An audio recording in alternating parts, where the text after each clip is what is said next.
दिन भर की जो भागदौड़ होती है, जो काम का प्रेशर होता है, उसके ठीक बीच में एक ऐसा पल आता है जो हमें ठहराव और सुकून दे सकता है।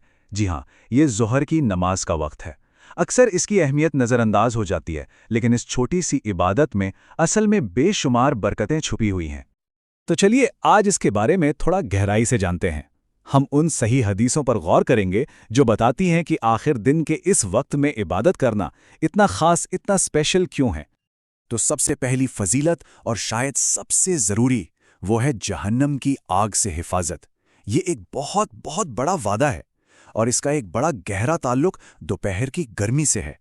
हदीस में आता है, जब गर्मी अपनी इंतहा पर हो तो ज़ोहर की नमाज को थोड़ा ठंडा करके पढ़ो, क्योंकि ये शदीद गर्मी जहन्नुम की सांस का असर है। सोचने वाली बात है। इससे हमें दुनिया की गर्मी और आखरत की आग के बीच एक रूहानी कनेक्शन समझ आता है। तो इसका मतलब साफ है, ज़ोहर की नमाज हमारे लिए जहन्नम की आग से बचने का एक जरिया बन जाती है। ये सिर्फ एक जिस्मानी इबादत नहीं, बल्कि एक रूहानी ढाल है, एक स्पिरिचुअल शील्ड है। अच्छा, अब आगे बढ़ते हैं। कभी सोचा है कि अल्लाह के नज़दीक सबसे पसंदीदा, सबसे बेहतरीन अमल क्या हो सकता है? इसका जवाब नमाज से ही जुड़ा हुआ है, लेकिन हाँ, एक खास शर्त के साथ। ये हदीस वक्त की अहमियत को बिल्कुल साफ कर देती है।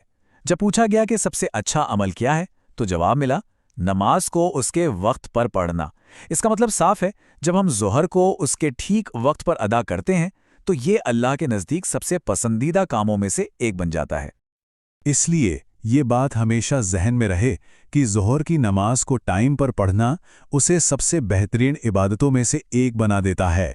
ये दिखाता है कि हम अल्लाह के हुक्म को कितनी अहमियत दे रहे हैं। अब बात करते हैं एक ऐसे इनाम की जिसका ख्वाब हर मोमिन देखता है, जन्नत में एक घर।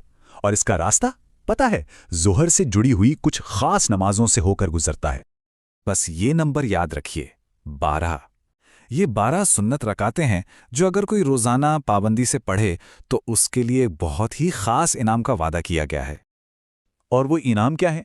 हदीस में साफ बताया गया है कि जो भी एक दिन और रात में 12 सुन्नत रकातें पढ़ने की पाबंदी करेगा, और हाँ, इनमें ज़ोहर से पहले और बाद की सुन्नतें भी शामिल हैं, अल्लाह उसके लिए जन्नत में एक घर बनाएगा। सुभान अल्लाह। तो देखा, ये एक बिल्कुल साफ फॉर्मूला है।